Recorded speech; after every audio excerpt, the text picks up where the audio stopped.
Hi everyone, this is AJ and Steven bringing you news from all over the world for the fourth time in our history. Hopefully, you have learned some things, as have we, because it is totally random news and we are bringing you another edition and continuing with our blabbering. First of all, we Always. have news from Africa. As we discussed about the Ebola crisis last week, we have an African Leaders Summit meeting in Rwanda. This news article is from yesterday, so it is about Conference on Public Health in Africa, which is CPHIA, and this is the second international conference. So the leaders of Rwanda, Senegal, and Zambia, South Africa, and some other African countries are meeting for this second summit. The first was last year, and they are addressing a lot of things like COVID pandemic, Ebola crisis, AIDS, all the problems that have been rampant in Africa, some of the regions being more underdeveloped. This seems like a very inspiring news,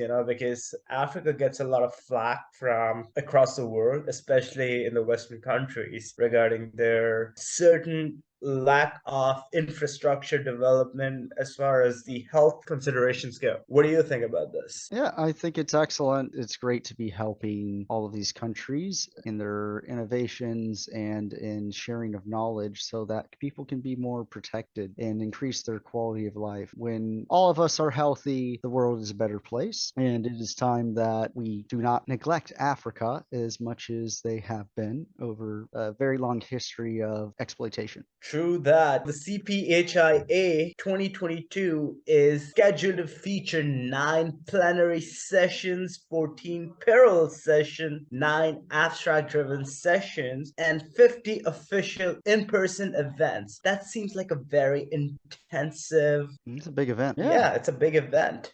it's I'm absolutely actually massive. very impressed, like something like this is really needed in some Asian and a lot of African countries, Absolutely. especially when some of them are still suffering from the colonial hangover. The development has not been too far-fetched and not been uniform across. So I feel like this is a very good thing for them. Absolutely. I think it's a move in the right direction, and it'll be Perfect. exciting to see more of it, especially in light of the recent Ebola outbreak. Seems that that's being handled much better than, say, in 2014. True that. Moving on, let's go to Europe. We have news from UK where the Prime Minister has announced an international coalition to develop combat aircrafts, and the coalition involves Italy and Japan. That seems like three very advanced countries, not including the US, which is a surprise because it feels like when it comes about defense, military spending, and a coalition, US is the first name that comes in the picture, but this is a coalition that does not include the US. Honestly, it's very surprising. What do you think, Stephen? Oh, yeah, we spend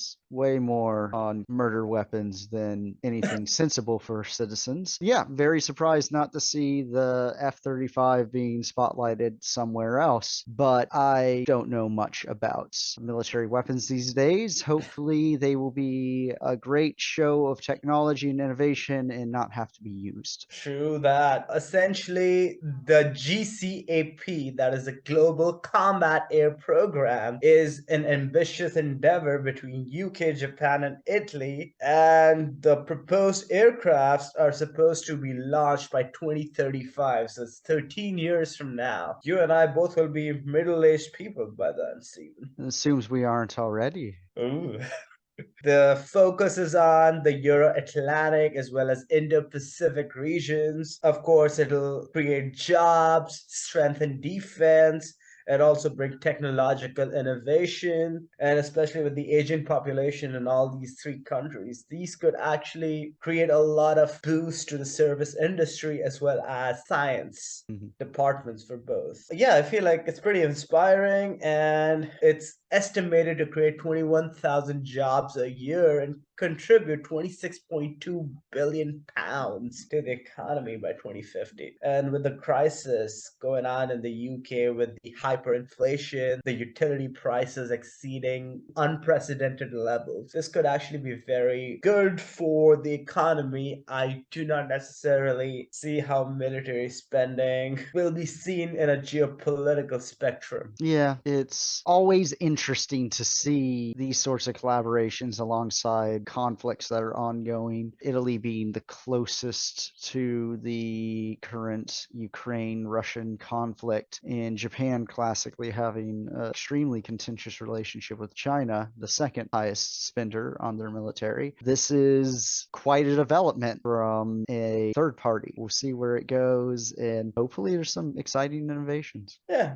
looking forward, to be frank. Continuing with our Europe discussion, since we talked about Europe, we cannot not talk about racism. There has been report about widespread racism at Dutch Foreign Ministry. The top civil servant, his name has not been identified, but given the picture, I would say it's Wopke Hoekstra. I hope I did not butcher that name. The Couldn't tell you. independent investigation found widespread racism at the department, where people who are biracial or binational or bicultural per se have experienced various forms of racism. Honestly, Steven, racism is something I would least associate with Netherlands in the western part of the world, or the OECD part of the world per se. And this kind of news is very disheartening. Whenever you have a group of people that are all isolated and very similar, it's going to create these opportunities for otherizing. And it's not super surprising because despite the Netherlands being very ahead in many, say, economic or social justice issues, they certainly are not a melting pot of people, a la the United States or any other sort of country that is open to anyone. And that is breeding ground for prejudice. It's not something that's talked about very often because it's easy to overlook when you don't generally have to deal with people that are all that different than you every day. However, if looking at different places in Europe is any sign, it is something that everywhere kind of deals with whenever we hear about complaints against refugees or even United States and Mexico or Central American refugees. It is just too easy to turn the other way from the needs of someone that you think is different and therefore bad. I think that's something that we all would do better to address in ourselves when we find ourselves holding some sort of prejudice just because someone is different. Especially when it comes from one of the colonial empires, like previously. I mean, I just find the racism itself very hypocritical in nature, but hey, that's the world we live in. Mm-hmm. At least I am very impressed that the foreign minister is actually addressing it. Mm-hmm. He's actually very apologetic of it, Okay. which does not seem to be the general discourse in some of the parts of the world. Yeah. And they have also addressed the Black Lives Matter issue. There is a letter that has been written to the parliament that they will try and address it even more than they already are. Anyways, I will turn it over to you, Stephen. How are we doing when it comes to energy and environment? Let's talk renewables. Renewables are seeing quite the boost in development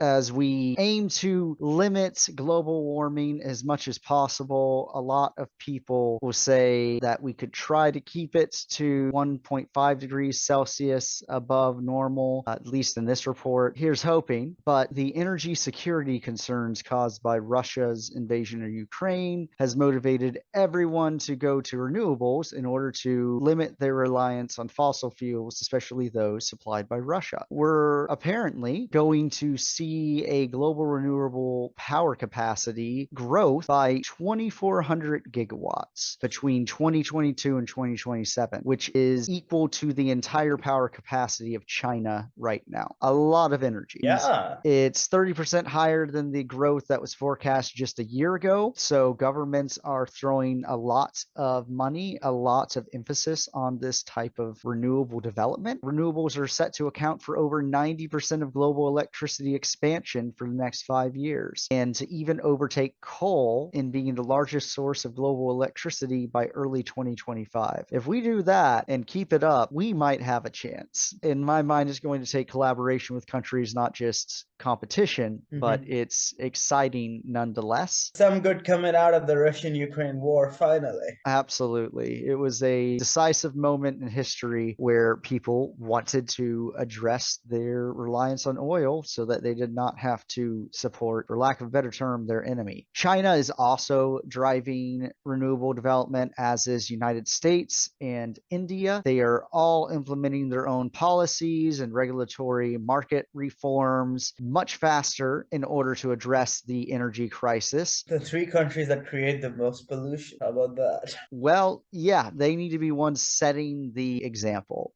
As a result of the recent 14th five-year plan, China is expected to account for almost half of the new global renewable power capacity additions. And the U.S. Inflation Reduction Act has provided new support and long-term visibility for the expansion of renewables in the United States. We're seeing just a lot of diversification in the supply chains. The United States and India expect to boost their investment in solar manufacturing as much as 25 billion US dollars because of all of these developments. Where China is currently at 90% of the renewable market, they could reduce to 75, which might not sound like a lot, but it is quite a big chunk of their market share if there is really being some new developments here. Biofuel demand is also increasing, set to expand by 22% over the next 5 years. Where this is absolutely great, we still need to be able to assist developing and emerging countries with their ability to do this due to their lack of access and weak infrastructure. These can be considered criticisms, but they're also a sign that we have not lent a helping hand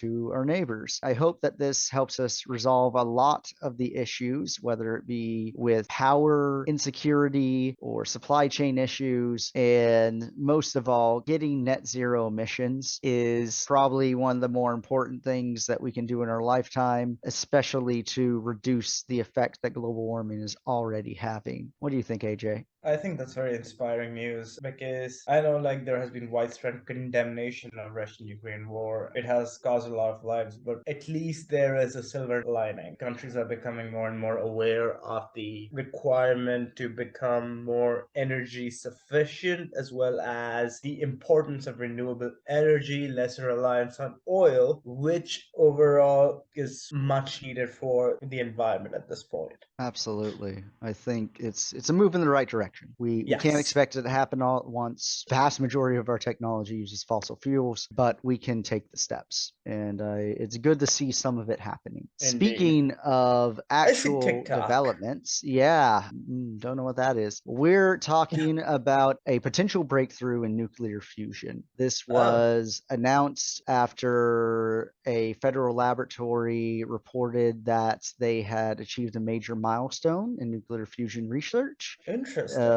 Scientists in the California-based Lawrence Livermore National Laboratory achieved a net energy gain from an experimental fusion reactor. This is Hmm. the idea that they got more energy out of the fusion reaction than they put in, which is the entire goal. If this is true and all the next analysis uphold these preliminary findings, we could have actually cracked fusion. That will be absolutely world changing. We've been talking about this for 50 years. The researchers successfully produced the fusion reaction in a very similar style to what powers the sun. This, as we were talking about in the previous article, is another step to getting to zero carbon power, because because we would get away from the need for fossil fuels, though I'm sure there's still some type of nuclear concerns that need to be addressed with sourcing materials for this process. To my understanding, fusion reactions fizzle out versus melt down as fission reactions do. It would likely be a much safer thing than Chernobyl. We don't have necessarily all of the information yet. We should be getting more as early as Tuesday, the 13th,